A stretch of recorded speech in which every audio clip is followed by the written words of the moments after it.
Nagtataka ako bakit ganyan yung posisyon ni Senator Lacson, parang pinapahirapan mapasok yung testimony ni witness Gutesa. Na tinututulan ito ni Senator Lacson kasi binigay na raw ito sa RTC sa pag-iimbestiga.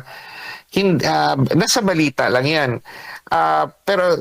Pero kung gusto niya na ma-solve kaagad ang problema, dapat isabpina ng Blue Ribbon Committee ang Notary Public at si Gutesa, si former Marine Gutesa, at tanungin sa circumstances regarding the notarization ng testimonya ni Gutesa. At kung akong tatanungin bilang isang practicing lawyer, hindi yan problema sa amin.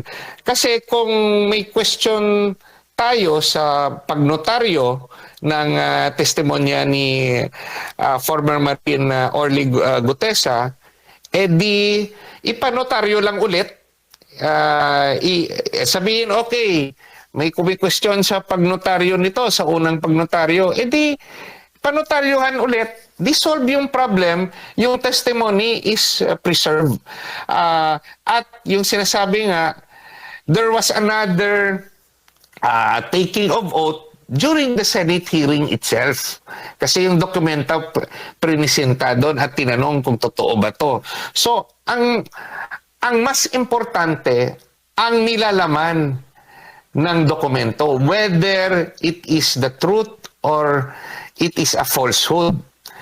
Dapat kung naghahanap ng katotohanan si Chairman Senator Lacson, ipatawag ulit si Gutesa, ipatawag ulit yung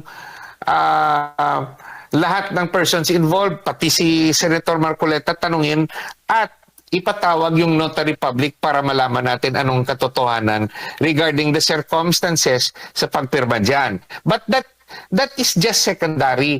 Ang mas importante, yung laman ng testimony. Bakit nagtataka ako bakit ganyan yung posisyon ni Senator Lacson, parang pinapahirapan mapasok yung testimony ni witness Gutesa.